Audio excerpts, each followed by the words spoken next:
Bonsoir et bienvenue sur une petite intervention de 25 minutes, ça va être assez rapide, sur Anytype. Donc un logiciel de prise de notes, je le mets sur le titre en concurrence un peu avec Notion et Evernote. Petite introduction, merci à l'orga, merci au staff, que ce soit bien dit, qu'on ne soit pas pris par le temps avant les remerciements à la fin. Et merci à vous d'être là et très nombreux et nombreuses. Je rentre dans le vif. Maradona est mort, Mick Jagger est vivant. Conclusion, le sport est le problème et pas la drogue. Des bêtises ainsi, j'en ai des milliers. Ça fait une vingtaine d'années que je prends des notes. À chaque fois que j'entends un bon mot, une belle expression, je la note dans un coin. Sur l'humour noir, sur la drogue, sur le sexe, sur les minorités, les religions, les communautés. Si vous aviez accès à mes notes alors qu'on ne se connaît pas, vous pourriez penser que je suis à la fois raciste, drogué, probablement terroriste et volontairement enclin à faire la guerre, ce qui n'est pas du tout le cas. Je prends juste des notes, beaucoup de notes. Qui dans cette salle, rapidement en levant la main, qui dans cette salle prend des notes? Ouais, on est beaucoup, on est nombreux. Qui a des frameworks, un framework en particulier pour prendre des notes, un truc plutôt commun? Est-ce que pour cela ou pour tous les autres, le framework par exemple Zettelkasten parle à quelqu'un? Le framework du Second Brain, qui est une méthodologie plutôt qu'un framework, une méthodologie pour la prise de notes. On a aussi la méthode Para et en fait on en a voilà, quelques autres, et notamment nos méthodes personnelles pour prendre des notes. On prend toutes et tous des notes, on en prend régulièrement beaucoup. Sur des outillages qui sont assez standard finalement, il n'y a pas 30 000 logiciels de prise de notes et si vous avez essayé de migrer d'un logiciel à l'autre, vous vous êtes peut-être rendu compte que la matrice est extrêmement fermée. On vous pose comment passer de ce logiciel-là à ce logiciel-là, il y a peut-être 5 logiciels ou 10 logiciels et en fait on a essayé tous les logiciels et toutes les migrations. Je l'avais mis dans le titre, Notion, c'est l'un des concurrents les plus en vue, notamment utilisé en société. C'est un beau concurrent, il marche bien. Il a un problème, c'est que c'est hébergé chez un autre. Et que y a des notes, j'ai pas envie de les voir fuiter un jour parce que Notion aura merdé. Bon, il faut que je le cite parce que je suis obligé de le citer, mais bon. OneNote par Microsoft, si vous l'avez essayé, je prends vos retours. J'ai pas l'intention de l'essayer personnellement, mais il existe.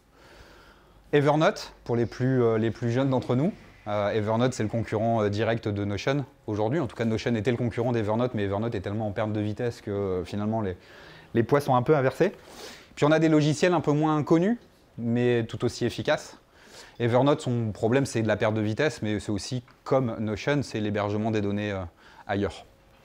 On a Zettler, qui est un logiciel libre, qu'on aime du coup, forcément, par défaut. Lui, il a un petit problème, c'est qu'il est monotâche.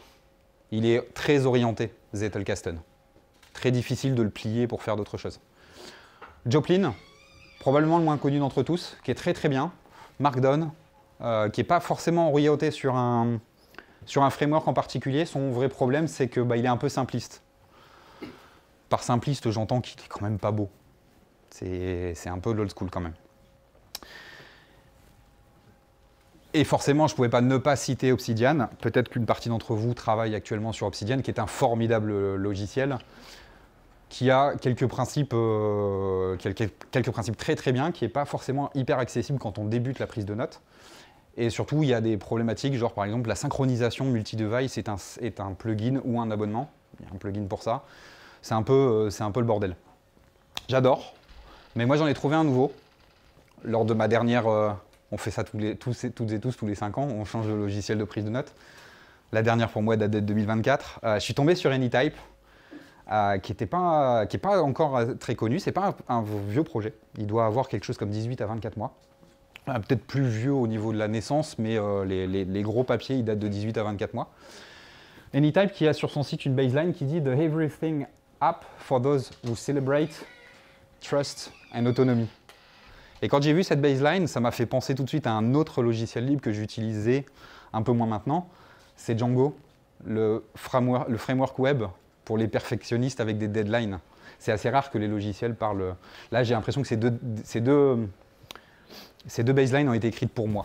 Merci aux auteurs, mais elles ont été écrites pour moi. The Everything App, parce que Zettler est un peu coincé dans le Zettelkasten. Trust, donc on va parler de privacy. Et autonomie, ça va aussi parler de privacy, les données, elles sont chez moi. Les bénéfices d'AnyType, c'est de l'open code. C'est des sources ouvertes, en anglais de l'open source, mais c'est pas de l'open source et c'est pas du libre. Pour celles et ceux qui ont assisté à la conf de JB à 14 h cet après-midi, je ne vous refais pas la distinction entre sources ouvertes et logiciels libres. Il y a une partie qui est un logiciel libre chez AnyType, il y a d'autres parties qui sont moins logiciels libres. Ce que je vois moi comme un problème et comme une solution, eux le voient comme une solution. Ce que j'ai apprécié dans les présentations d'AnyType, c'est qu'ils le voient aussi comme un problème, mais un problème nécessaire à leur survie, la survie de la fondation. C'est en Suisse, sources ouvertes, ça marche bien. Le problème, c'est que c'est encore une nouvelle licence, ça se voit pas très bien, mais ça s'appelle la AnySource 1.0. C'est une source ouverte où on peut contribuer, et simplement si on s'appelle gros clouder et qu'on veut mettre à disposition AnyType en mode hébergé pour des gens, eh ben, il faudra passer par une case de validation par l'association et vérifier que vous ne faites pas trop de pognon sans jamais renvoyer au logiciel libre. Ça doit parler à plusieurs personnes. Ce genre de tentative de protection. Deuxième chose intéressante, c'est Local First. On va en parler beaucoup. Mes données sont chez moi. Et mes données sont chez moi, elles m'appartiennent. C'est tout le grief que j'ai contre Notion, qui reste un formidable logiciel, mais les derniers mouvements en termes de on va utiliser les intelligences artificielles sur vos prises de notes, moyen quand même. Le troisième bénéfice, c'est que c'est du peer-to-peer, c'est-à-dire une réplication native entre les équipements Windows, Mac, Linux, iOS, Android. Et ça m'a marqué aussi dans la catégorie des choses intéressantes. Est-ce que ça marche? Est-ce que c'est beau et est-ce que c'est propre? Ça marche, c'est important. Je suis un libriste depuis très longtemps. J'ai que 24 ans, mais depuis très longtemps. Il faut que ça marche, sinon, logiciel libre ou pas logiciel libre, je ne vais pas être amené à utiliser un logiciel qui ne marche pas. Est-ce que c'est beau? Je fais partie de ces gens qui aiment beaucoup l'UX et l'UI. Quand on a un logiciel qui est hyper moche et qui est une calamité à utiliser parce qu'il faut faire 30 000 clics, ça m'embête un peu. J'essaie d'être poli parce qu'on est filmé et enregistré. Et est-ce que c'est propre? Ça, c'est le côté à l'arrière. Est-ce que les finitions sont bien faites? Est-ce que le logiciel fonctionne bien? Et est-ce que les promesses sont tenues? Voilà un exemple de AnyType. Alors les utilisateurs et utilisatrices de Notion ne vont pas forcément être très surpris et surprises. Ça ressemble beaucoup. C'est du mode bloc, c'est joli. En tout cas, c'est pas moche. Après, les coups et les couleurs, on pourrait en parler. C'est pas juste du texte en Markdown avec des liens et des crochets et des guillemets, des parenthèses partout. Je reste un développeur, hein, mais quand je prends des notes, j'aime bien que ce soit beau quand même. Là, c'est en mode calendar. On a un mode Kanban qui est disponible. Voilà, ça, c'est des outils qui sont des outils de vente chez Notion. C'est genre, vous pourrez faire ça. Et il y a très peu d'autres logiciels qui arrivent à faire ça. Et lui le fait. Et c'est propre et ça fonctionne. Côté un peu plus geek, on y reviendra après, je vous montrerai plutôt le mien. Il y a la notion de voir ses notes en mode graphe pour un peu voir le niveau d'interconnexion, ce qu'on fait du Zettelkasten. Bon, ça marche aussi avec Second Brain et un peu moins para, mais voir les liens entre les notes et un peu la consistance des pensées et des données qu'on a dans notre tête. C'est quoi sous le capot AnyType? Alors, c'est du Golang, il y a des morceaux en Rust. Je n'ai pas grand-chose à en dire, c'est pas forcément le sujet de la conférence. C'est du Golang, on aime, on n'aime pas. C'est un langage moderne en tout cas, c'est pas fait en Fortran. C'est pas fait en Erlang, ça reste un langage moderne, mais bon, il faut vouloir en faire. Et je parle pas de Perl. C'est du React, pareil, pas grand-chose à en dire. C'est du TypeScript, du JavaScript. Ça veut aussi dire qu'une génération moderne de développeurs peut travailler sur ce logiciel pour l'améliorer. Ça reste important, contrairement par exemple au Fortran. No offense aux académiciens dans la pièce. Moi, j'ai plus un intérêt sur est-ce que le logiciel, au niveau fonctionnement, il va être bien fait. On peut utiliser n'importe quel langage pour faire des belles choses et de moins belles choses. Derrière AnyType se cache le CRDT, le Conflict Free Replicated Data Type. Peut-être que vous avez déjà connu sur Obsidian des problèmes de réplication. Ça arrive. Peut-être que vous l'avez connu aussi sur Notion, peut-être que vous l'avez connu sur toutes les plateformes de travail collaboratif. On a une déconnexion ou alors je pars 2 semaines sans Internet Et du coup, je vais travailler en local. Et il va falloir à un moment merger les choses. Un peu à la mode GitHub. Mais ce n'est pas du code, là, c'est de la prise de notes. Donc il nous faut un protocole robuste, un protocole au sens des agréments, robuste, et ça, c'est CRDT. C'est du peer-to-peer. Ça m'a énormément marqué. C'est ce qui a probablement motivé mon passage sur Anytype. C'est qu'il n'y a pas de centralisation nécessaire. On va en reparler après, mais ça se réplique directement de mon ordi à mon laptop, à mon ordi de bureau ou à mon téléphone ou à ma tablette, si j'ai tout ça. Et forcément, moi je suis dans la vie plutôt dans la sécurité informatique, il y a du chiffrement. Ça m'intéresse aussi que les données ne naviguent pas en clair sur Internet. Ce n'est pas le cas de certains plugins que j'ai croisés sur certains outils. Pas forcément Obsidian, le Sync évidemment est le plugin le plus en vue sur Obsidian. Mais sur d'autres outils, des petits outils de réplication, oui, ça envoie en clair les données. Et des fois par des serveurs. Pardon. Ces trois couches d'en bas, c'est AnySync. En fait, c'est le protocole réseau d'échange de données qui se trouve derrière Anytype. Anytype, le logiciel graphique sur lequel on est amené à prendre nos notes, c'est juste quasiment une démo de AnySync. Bon, en fait, les deux vont très bien ensemble, forcément. Et donc AnySync, en arrière-plan, c'est le cœur du projet. Et en TypeScript, React, on a le côté graphique et venez prendre des notes et avoir un beau menu, une belle application. Petit détail, l'application est en Electron. Donc là, il y a la moitié de la salle qui s'en va en principe. Restez. Local first. Ça, je vais aller assez vite. Tout le monde sait ce que c'est que le local first? Ouais, non. En principe, il y a au moins une personne qui lève la main. Local first, c'est un mouvement. Un peu comme DevOps. C'est un mouvement sur qu'est-ce que devrait être une application au niveau sécurité, qu'est-ce que c'est que le local first, pourquoi on veut du local et qu'est-ce que ça veut dire faire du local first. C'est 7 points assez rapidement évoqués. Il faut que je surveille l'heure quand même. Il est 17h44. Pas de spinner. Le spinner, c'est l'icône de YouTube qui vous dit je suis en train de charger. Local first, ça veut dire que mes données, elles sont en local, ça c'est évident. Ça veut dire aussi que quand je lance mon application, il y a les données, elles sont en local et ça va aller assez vite de les charger. Et dans un second temps, on aura la notion de réplication. C'est important pour le local first. Il n'y a pas de problématique, par exemple, de je n'ai pas Internet, donc je ne peux pas lancer l'application. On a l'ownership, puisqu'on a les données en local sur la machine. Ça veut dire que je n'ai pas besoin d'envoyer un mail « Bonjour, je pourrais récupérer mes données » dans un format lisible. Je les ai en local sur la machine. Un petit détail après, mais voilà, elles sont là et elles sont à moi. On a de la security et de la privacy, du chiffrement, tout simplement. Les données sont chiffrées en transit, elles sont chiffrées sur le système. Et c'est pour ça qu'on a les données en local, donc elles nous appartiennent, mais elles sont chiffrées. Donc il faut encore recoder l'outil pour les déchiffrer. Mais tout simplement, si vous avez une version d'Anytype qui fonctionne, vous lancez votre Anytype et vous faites un export en Markdown et ça marche. Ça veut dire que si la société, la fondation et l'association qui sont derrière Anytype venaient à disparaître, on s'en moque puisque les données sont en local. Donc ça fonctionnera toujours. Ou en tout cas, je pourrais récupérer mes données. Un autre point intéressant, c'est que vu que tout est chiffré, on fait tout transiter et Anytype a construit son système pour qu'il n'y ait pas de notion de login. Pas besoin de se loguer puisque de toute façon, les données elles seront indexées. On verra un peu le modèle de données juste après, mais elles seront indexées et si vous n'avez pas la clé, la méthode de login, c'est est-ce que vous avez la clé ou est-ce que vous n'avez pas la clé, tout simplement. Network optional. Donc on n'a pas besoin de network puisqu'on est en local first, on est en local. Par contre, le réseau est une utilité. Par exemple, je suis en local first sur mon ordi, je suis en local first sur mon téléphone, les deux se répliquent en peer-to-peer.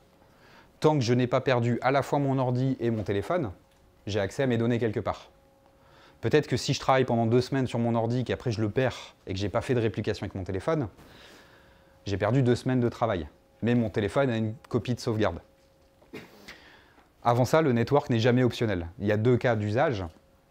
Il y a le fait que je n'ai pas envie de centraliser mes données chez quelqu'un, et il y a le cas, je veux une copie de sauvegarde. Et là, j'ai une copie de sauvegarde. Tant que j'ai l'un des équipements qui a accès à ma base de données Anytype, j'ai une copie de sauvegarde quelque part. Pas de serveur centralisé nécessaire. Multi-device, bon ça j'en ai déjà parlé beaucoup. Téléphone, Android, iOS, macOS, Windows, Linux.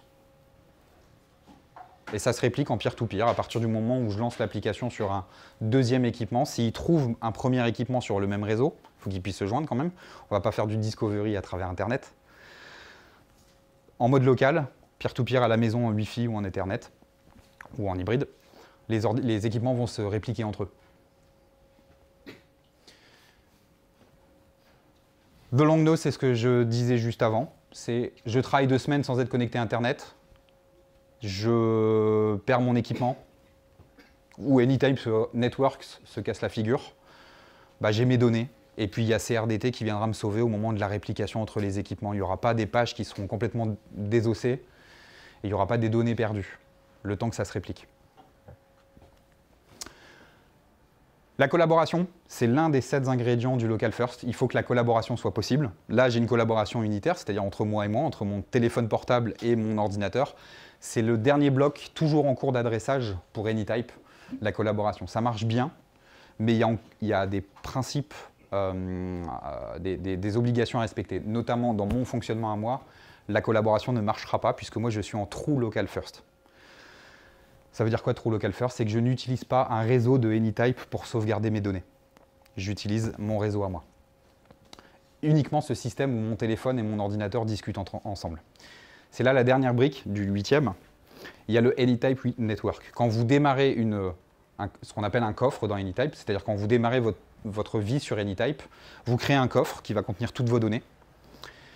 Et par défaut, si vous décochez pas la case pour être exact, eh bien, vos données elles seront répliquées sur le Anytype Network. C'est des serveurs qui sont en Suisse et qui font office de deuxième équipement. Comme ça, si vous perdez votre laptop, bah, c'est pas grave, les données elles sont aussi sur des serveurs en Suisse. Il n'y a pas de login, on ne vous demande pas un numéro de téléphone, on ne vous demande pas un mail. On vous demandera juste est-ce que tu as la clé de ton coffre? En fonction de la clé, on retrouvera le numéro du coffre et le coffre il va redescendre sur votre machine. Ça, c'est le fonctionnement par défaut. C'est tout à fait acceptable vu le chiffrement en place. Et vu l'impossibilité d'identifier la personne, sauf si vous avez eu dans Anytype, voici mon nom et mon prénom, mon adresse et voici mes empreintes digitales. Mais sinon, vos données ne sont pas reliées à un login, à une adresse mail ou un truc comme ça. Donc c'est acceptable. Moi, je ne l'ai pas fait ainsi, mais c'est tout à fait acceptable. Et c'est d'ailleurs le fonctionnement par défaut de Anytype. Sur le modèle de données, Anytype, c'est un coffre. Vous voyez ça comme un grand ensemble. Alors, je me suis fait le parallèle avec les bases de données. Bah, le coffre, c'est un fichier SQLite. Ouais, tout simplement, c'est un gros fichier dans lequel il y a vos données. En vrai, sur le système de fichiers de votre ordinateur, Mac ou Linux, ou Windows, ou Android ou iOS, c'est plusieurs fichiers, c'est du FileFS, c'est un peu parcellaire. Mais voyez ça comme le coffre, c'est la grosse base de données, c'est le fichier SQLite. Vous avez dedans un ou plusieurs espaces. Merci. Vous avez plusieurs espaces à l'intérieur possibles. Vous pouvez avoir un espace personnel et un espace professionnel, par exemple. Vous pouvez avoir beaucoup plus atomique que ça. Vous avez un espace où vous prenez les notes sur vos blagues et puis un espace où vous prenez les notes sur les meetings. Moi, j'ai un espace pour tout faire, je vais vous le montrer. Et ça marche très bien. Et dedans, on a les types. Les types, c'est quel type de page vous allez créer. Par défaut, vous avez les notes, c'est une page blanche. Vous pouvez créer un type human. Pour prendre des notes, voilà, je crée un nouvel objet. Ce n'est pas une page blanche, c'est un human. Attaché au human, vous allez avoir ce qu'on appelle les relations, c'est simplement les métadonnées. Donc dans le cadre de SQL, le type, c'est des tables, et puis les relations, c'est des colonnes. Vraiment tout à fait simplement. Et donc j'ai dit par exemple pour un human, c'est quoi la date de naissance quand je prends un nom, et c'est quoi l'adresse mail d'un human. Comme ça, quand je démarre un nouvel objet human, et ben, automatiquement, ça ressemble un peu à un wiki, hein, automatiquement il me met des champs à compléter avec la date de naissance et l'adresse, des champs facultatifs par ailleurs. Et puis après, vous avez des outils qui sont les ensembles, les collections et les liens. L'ensemble, bah, c'est tout simplement tous les objets. Donne-moi tous les objets human. Voilà, ça c'est un set. Vous avez une collection, c'est un ensemble hétérogène. C'est par exemple, je suis en train de travailler sur une conférence pour le Capitole du Libre. Je vais avoir pris des bookmarks, je vais avoir pris des notes, je vais avoir noté des noms de personnes. Bah, tout ça, je le mets dans une collection qui va s'appeler Capitole du Libre 2024. Et ce sont des objets hétérogènes. Et il y a les liens. Les liens, ça vous avez tout à fait l'habitude, c'est Wikipédia, il y a des liens entre les pages. Bah voilà, on peut faire un lien entre deux pages en le mettant dans le texte, en faisant un arrobase quelque chose, ça va mentionner notre page et donc ça va créer un lien en arrière-plan. Puis vous pouvez décider de créer un lien de manière manuelle sans avoir à mentionner dans le texte. C'est un modèle de données très très simple, mais extrêmement puissant. Je ne vais pas passer à la démo, je sais qu'il me reste que 5 minutes. Je ferai la démo juste après, s'il me reste du temps. Juste les pro tips, après quelques mois d'usage. Local first versus local only, je suis obligé de passer pour la démo pour vous montrer ça. Donc c'est ce que je vous ai dit. Par défaut, vous allez envoyer vos données sur AnyType Networks. C'est pas grave, parce que tout est chiffré et tout est en sécurité. Moi, je ne le voulais pas, et c'est une option à cocher avant de créer votre coffre. Donc il faut le savoir. C'est avant. Ouais. Sinon, en fait, sinon ton coffre il va partir vide puisque tu as la création.